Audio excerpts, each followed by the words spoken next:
OPES Latino, talento global competitivo, plataforma de lanzamiento y estímulo para el desarrollo del talento humano latinoamericano en el mundo, con valiosos invitados quienes serán los protagonistas de este espacio, especialmente diseñado para la orientación y motivación.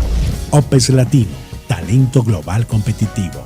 Amigos de OPES Latino, es para mí un gusto inmenso tener con nosotros el día de hoy a Monseñor César Balbín, obispo de la diócesis de Caldas, Colombia, a quien tengo también como mi amigo desde hace varios años. Bienvenido, César, ¿cómo estás? Gerardo, ¿cómo estás? Bien, gracias a Dios. Un saludo para ti y un saludo también para todos quienes nos ven por OPES Latino.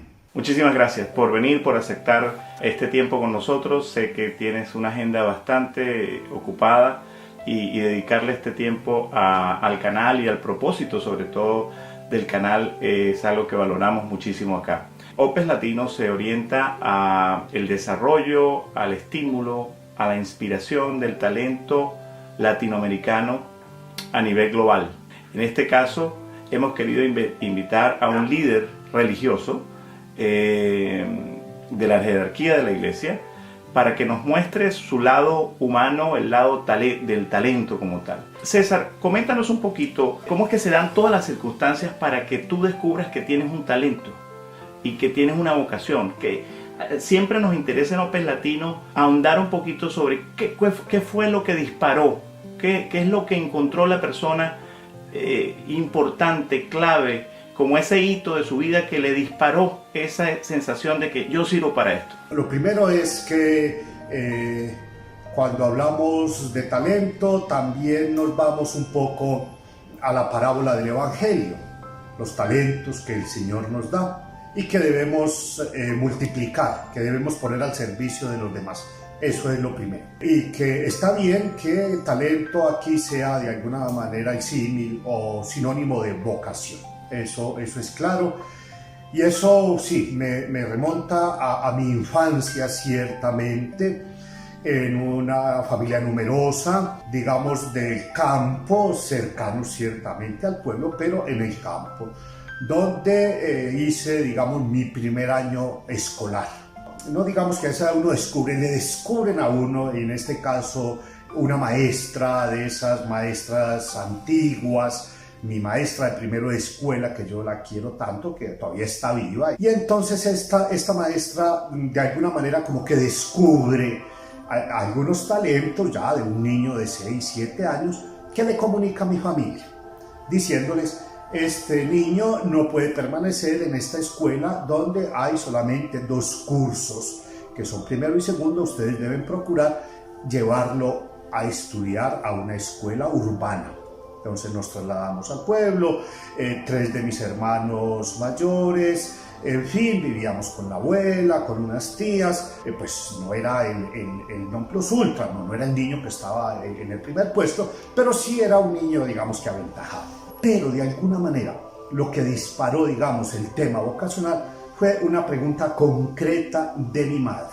Cuando yo tenía 10 años, que me ha preguntado: ¿quisieras, cuando termines la educación primaria, que va hasta quinto, ir al seminario a estudiar?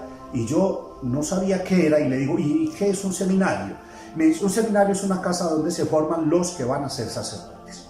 Esa pregunta y me quedó ahí. La respuesta fue positiva, pero no se pudo porque éramos muchos. Cuando terminé escuela, cuando terminé el cuarto, que pudiésemos decir high school, que dicen en el norte, tampoco se pudo. Pero también desde los años de bachillerato yo fui haciendo muy buena amistad con los sacerdotes budistas en el seminario, con los muchachos seminaristas que tenían grupos juveniles de catequesis. Incluso, es más, yo estuve en un pequeño grupo vocacional cuando estaba en quinto de escuela, que tenía un seminarista que estaba en filosofía de nombre Ricardo Tobo Restrepo, que en este momento es el arzobispo de Medellín.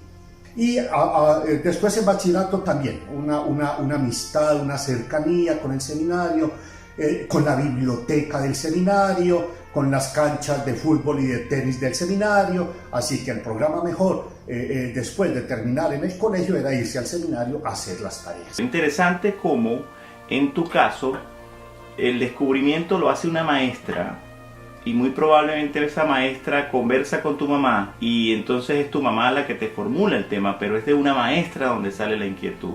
Es una maestra la que destaca y la que se da cuenta que ese niño tiene ciertas características diferentes, ¿correcto? La maestra lo que hace es que descubre unos talentos, digamos, intelectuales. Capacidad de estudio, un poco de memorizar, que era mucho en aquel tiempo, en fin, y entonces aprovechando también una circunstancia. Mis abuelos tenían una pequeña parcela, pero ya estaban mayores y vendieron la parcelita y se fueron a vivir al pueblo.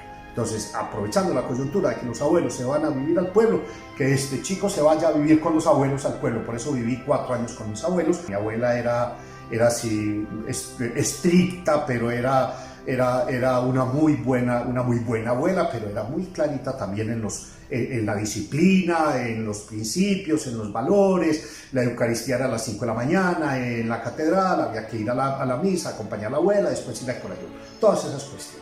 Y cuando yo terminé bachillerato, que sí, al año siguiente me iba a ir al seminario, resultó que mi papá, a la edad de 49 años, le da un aneurisma y fallece. Así que, ¿cómo me voy al seminario? Y si yo soy el segundo, terminando bachillerato, y vienen todos mis hermanitos detrás, en fin, no, hay que trabajar, y de alguna manera dejé un poco pospuesto el tema, casi que olvidado, porque al año de haber muerto mi papá, yo ya trabajaba en una institución bancaria. Y mi mamá me dice, ya lo de tu papá pasó hace un año, ya estamos más tranquilos, en fin, si decides lo del seminario, me cuentas. Voy a aprovechar de hacer una presentación, ya que estamos hablando de ese desarrollo ya vocacional. Monseñor César Alcides Balbín nace el 8 de septiembre de 1958 en Santa Rosa de Osos, Antioquia, Colombia.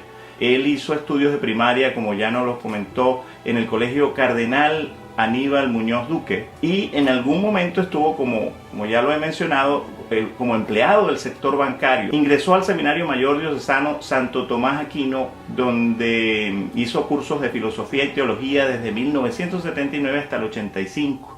Se ordena sacerdote en noviembre del 85 en la diócesis de Santa Rosa de Osos. Después de su ordenación sacerdotal obtiene una licenciatura en teología moral en Roma en 1994 y también tiene una licenciatura en filosofía y educación religiosa en la Universidad Católica de Oriente en el 98 y un MBA, un máster en business en la Escuela de Administración de Empresas de Barcelona en España. También tiene una especialización en gerencia de Centro de Investigación y Planeación Administrativa en Ceipa, Colombia. Monseñor Balbín ha tenido cargos como el ser vicario parroquial en San Luis de Gonzaga entre el 86 y el 87, vicario parroquial en la Asunción Sopetrán en el 86, vicario parroquial en Nuestra Señora de los Dolores Tarazá en el 88, vicario parroquial en Nuestra Señora de las Mercedes en Yarumal en el 88, rector del Seminario Menor Miguel Ángel Builes entre el 89 y el 93, rector del Seminario Mayor de Santo Tomás Aquino, donde estudió del 96 al 99, gerente de la Cooperativa Fraternidad Sacerdotal del 2000 al 2004, síndico del Mutuo Auxilio Sacerdotal en la Conferencia Episcopal de Colombia, en la SEC, del 2005 al 2014, director financiero de la Conferencia Episcopal de Colombia del 2005 al 2014, párroco de la parroquia Santa Bárbara en Bellavista, en la diócesis de Santa Rosa de Osos del 2014 al 2015, y nombrado por el Papa Francisco como obispo de la diócesis de Caldas en enero del 2015. Fue ordenado como obispo en marzo de ese mismo año. Quise destacar todos estos temas porque a veces la audiencia que nos ve no sabe necesariamente que detrás de toda una investidura sacerdotal hay una cantidad de preparación que a veces va mucho más allá de la preparación religiosa como tal, ¿no? Hice ese paréntesis en el momento en que estabas hablando ya de que empezaste con esa vocación temprana por allá después de los 10 años pero luego dejaste eso como un poquito de lado. César, ¿cómo descubres tú que tienes habilidades con los números, con las finanzas? ¿Por qué se te despierta la idea de ir al sector bancario? Porque uno de esos amigos, de esos buenos amigos de Galladita, que tenían el pueblo, había llegado aquí ya a la ciudad, a Medellín. Entonces uno de esos amigos ya trabajaba en una cadena de almacén de venta de ropa, pero tal vez le habían conseguido una hoja de vida de un banco que él no usó. Y él me dijo, si quieres esta hoja de vida, tú la llenas y la llevas al banco y yo te digo dónde, en qué taquilla la entregas. Entonces estaba un poco ajada la hoja de vida esta, en fin, el formato, y yo lo llené muy juicioso. Y bueno, de la mano de mi Dios, yo recé, lo puse en manos de los santos, y como a los 8 días me llama que el banco quiere contar pues conmigo en unos cargos pues sencillos al comienzo de mensajería, pero ahí duré muy poco, ahí estuve unos 4 o 5 meses nomás. Pero ahí descubrí yo, digamos, de alguna manera esa capacidad. Yo aprendí mucho en esa entidad bancaria, mucho. Movimientos financieros, contables, en fin. Porque después de esos pocos meses que estuve ahí me pasaron a un cargo que se llamaba administrador de caja. Era llevar el control de todos los ingresos de la oficina, egresos, entradas de cheques de otros bancos, toda esa cuestión. Y ahí yo descubrí que yo tenía esas habilidades. Sin embargo, cuando me iba a ir al seminario, yo ya había pagado incluso la matrícula en una universidad para estudiar Derecho. ¿Por qué la inquietud por Derecho? Mira lo que es contradictorio un poco. Porque no tenía números. Porque no tenía que enfrentarme a las matemáticas. Y entonces yo dije, voy a estudiar Derecho, voy a estudiar leyes, en fin, etc.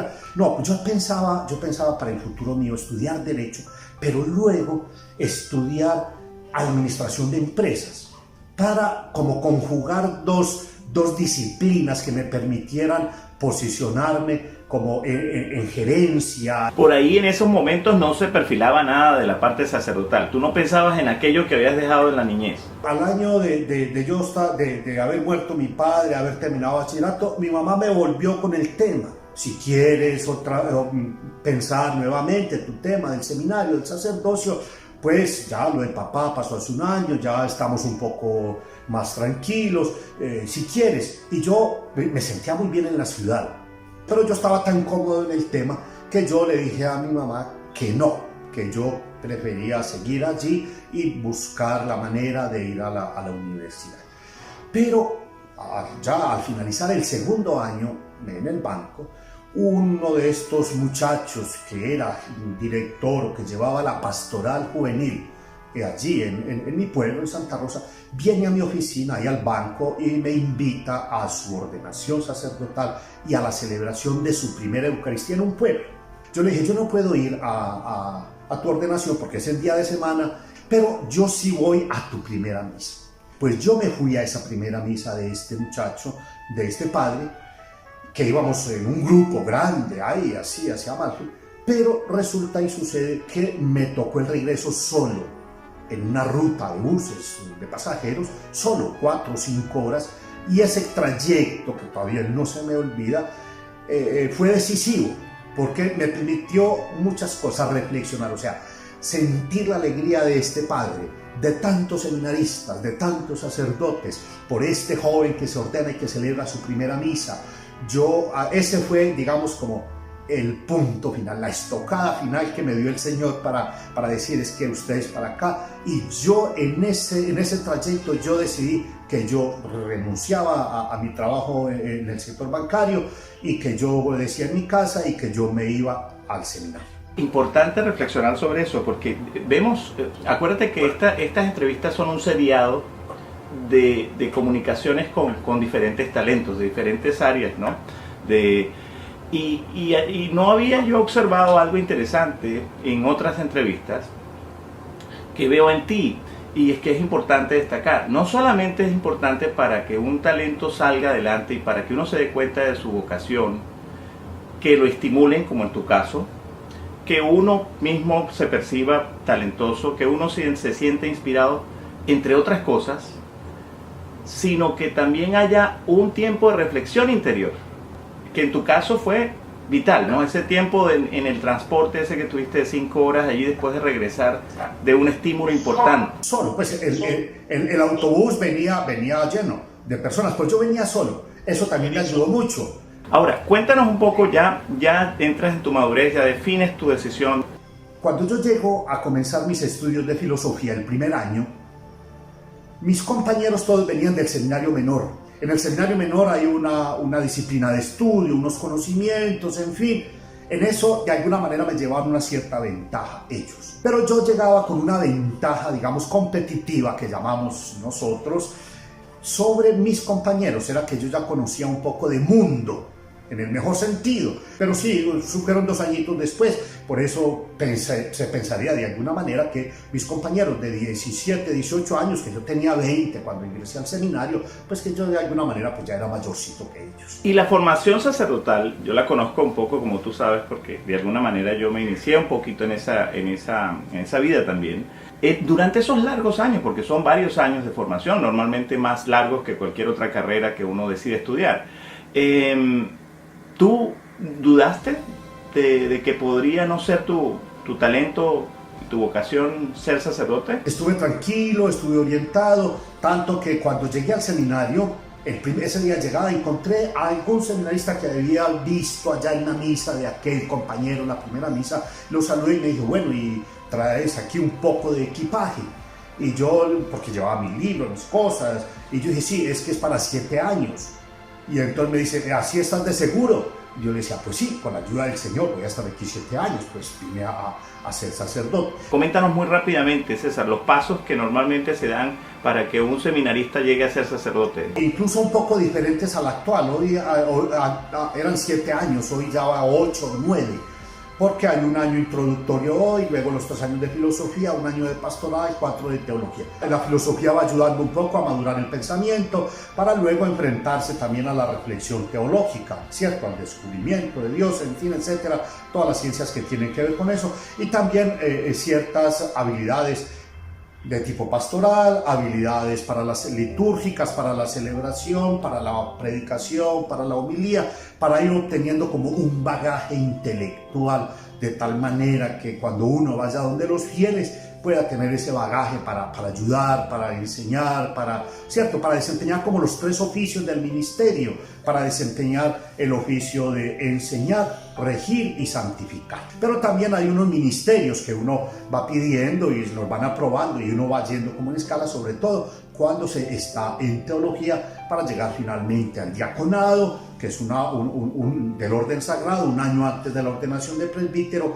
y luego el presbiterado, y luego sí a enfrentarse al trabajo pastoral. ¿Cómo hace impacto esa previa formación tuya en el sector bancario, esos estudios en el área administrativa? Bueno, y llega un muchacho que viene del sector bancario, que tiene conocimientos de cómo se mueve de alguna manera ese mundo de los bancos, de las finanzas, y resulta que el ecónomo del seminario era un sacerdote ya bastante entrado en años, y resulta que era primo de mi abuelo. Y entonces me aborda y me dice, así en términos muy cercanos, tú eres el nieto de Jorge. Y yo, sí, Jorge es mi abuelo. Y me dice, ¿tú vienes de un banco? Yo, sí, yo vengo de un banco. Me dice, ¿tú me vas a ayudar a llevar las cuentas del seminario? Y yo, con todo gusto. Así que yo ya tenía unas 2 horas semanales dedicadas a ayudarle. Todavía no eras sacerdote, estabas formándote como sacerdote. Y ya No, llevaba 8 días de haber llegado al seminario. La segunda pregunta, digamos, de nuestras entrevistas va partiendo alrededor de los desafíos, de los obstáculos, de las barreras que se presentan cuando una persona quiere o está en proceso de desarrollar su talento. En tu caso, ¿cuáles han sido esos desafíos o barreras o obstáculos más importantes? Digamos que si en el momento uno piensa que son un obstáculo, a futuro uno mira hacia atrás y uno piensa que también fueron unas oportunidades de alguna manera, ¿cierto? Entonces mis primeros 3 años de ministerio fueron en parroquias rurales, al lado de sacerdotes mayores, con un cierto estilo de trabajo.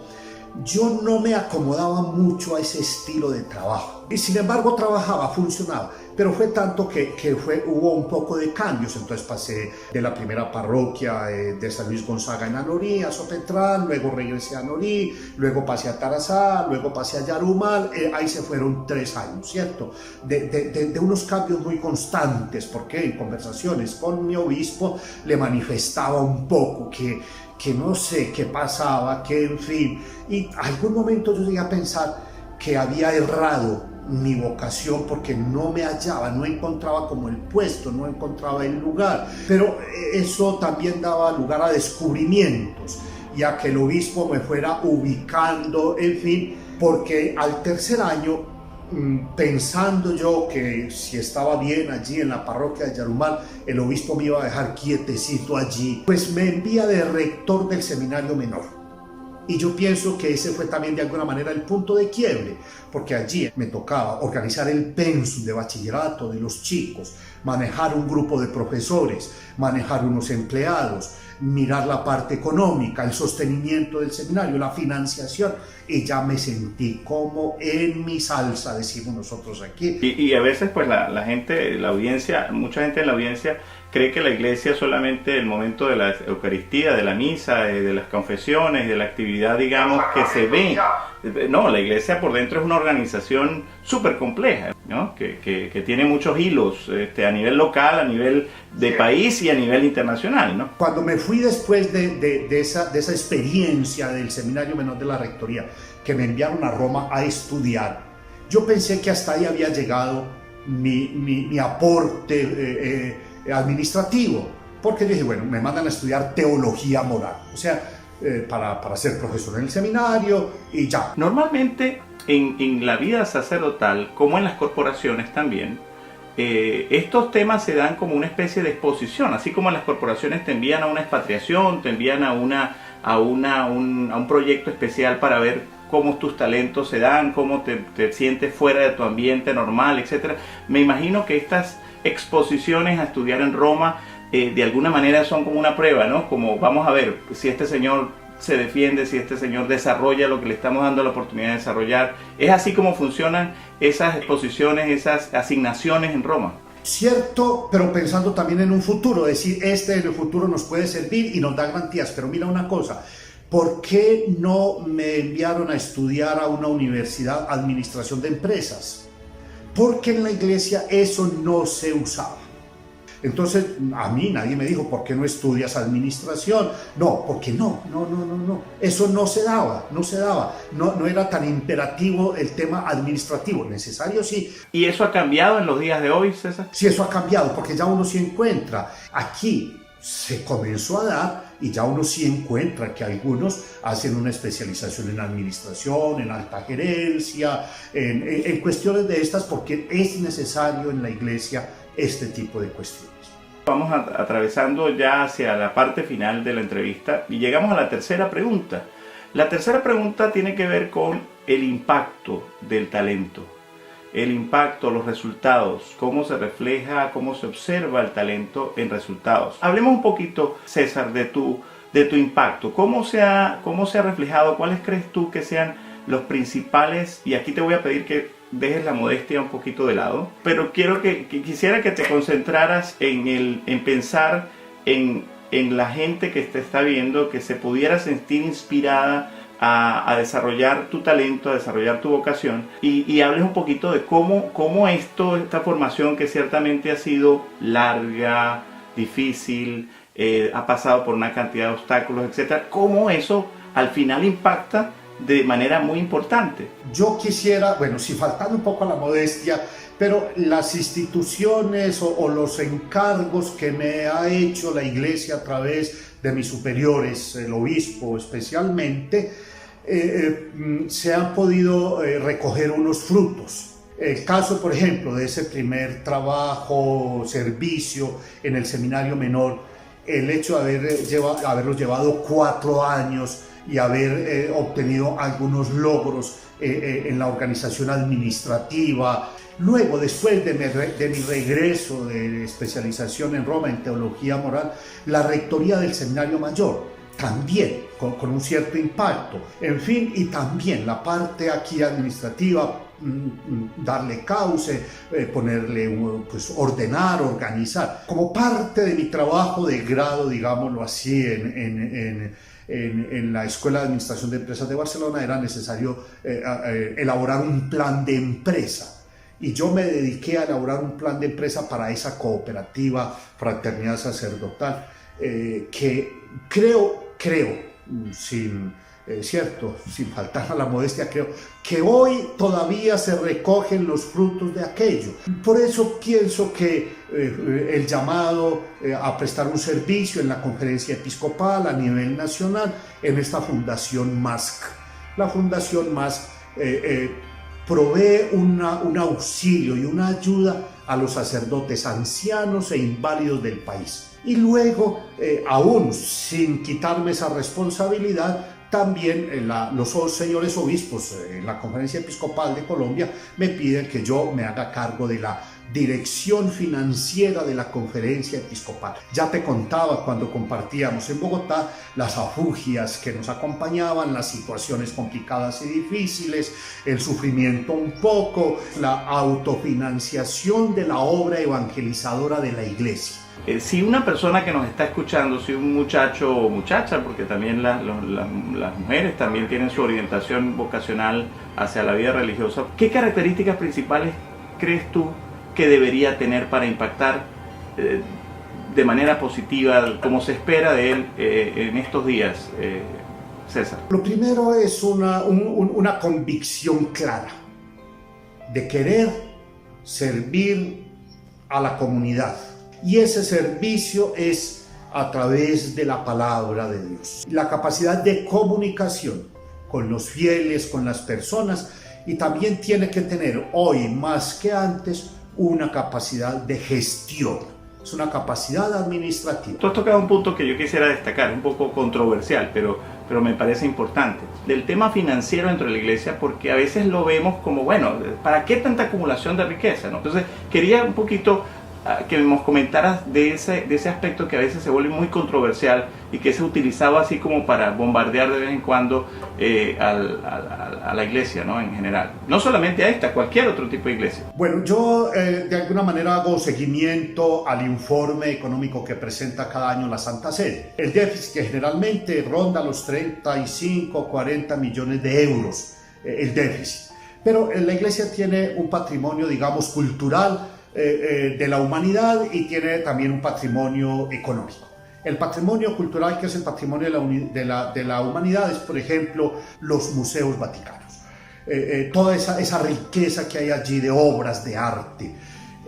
La iglesia los conserva en bien de la humanidad, ¿cierto? Pero hay también un patrimonio, digamos, de alguna manera de tipo económico y rentable, porque se hace necesario sostener la estructura, digamos. El Papa Francisco es muy reiterativo en una iglesia pobre para los pobres. Y eso es cierto, eso es verdad.